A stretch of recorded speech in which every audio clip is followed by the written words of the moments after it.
Hello. So this is going to be a short little video because a theme that I'm noticing with a lot of my clients and even myself in this fall 2022 is a theme of being overwhelmed. A lot of people are talking about feeling really busy, feeling this sense of running, we'll say, or not being able to catch up. My to-do list is out of control. People reporting sort of feeling apathetic or a sense of loss or just not enjoying work. Some people, myself included, will just notice like I'm working so hard. I feel like I'm doing more than I've ever done, even in COVID or pre-COVID. So I'm not the only one saying these things. I'm hearing clients say it, I'm hearing colleagues say it, and friends. People are just feeling this steady sense of overwhelm.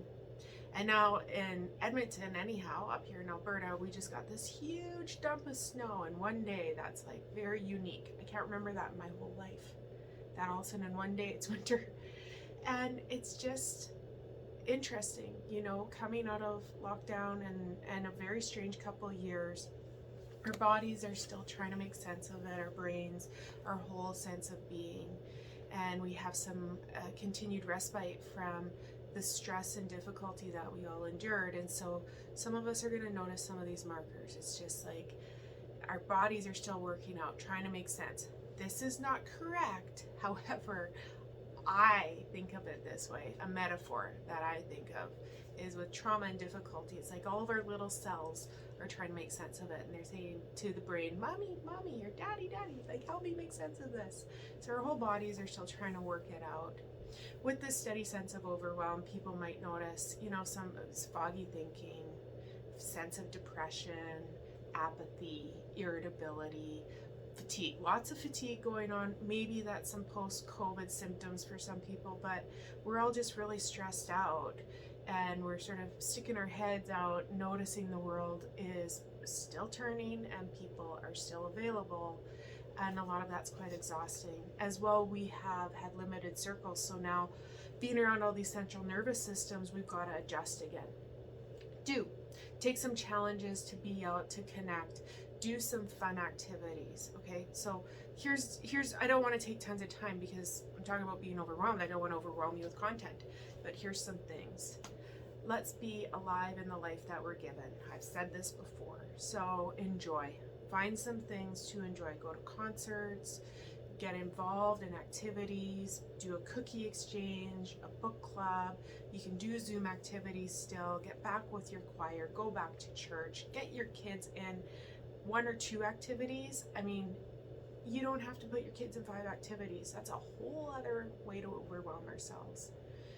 But the bad habit, the most common bad habit I see with people who are overwhelmed is we lack stillness and we lack silence. Driving in your car without music sometimes is a great way to just calm the sense of overwhelm. However, doing one task at a time is another way to calm ourselves.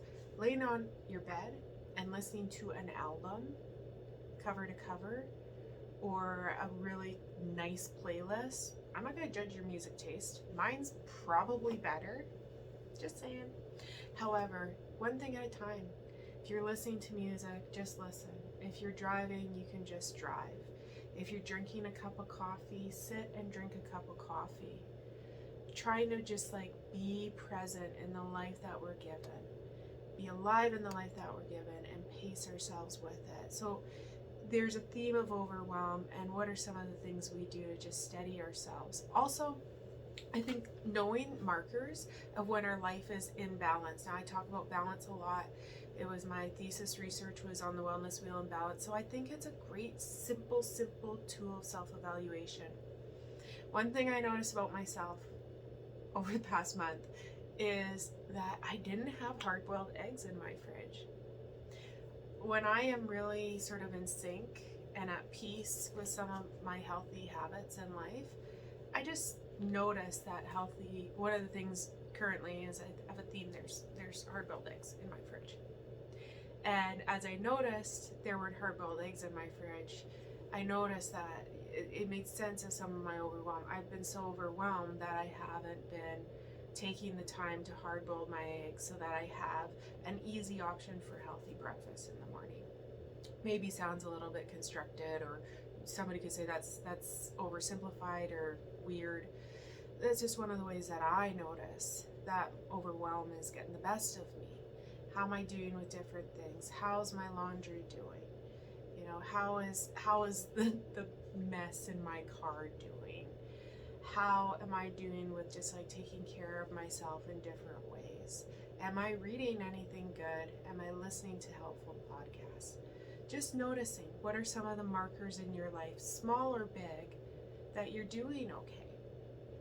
Am I watching a quality program? Am I getting out with friends?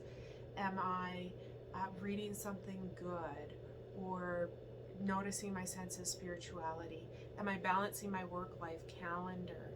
Big or small, what are some of the ways that you notice the markers of balance in your life? It's okay.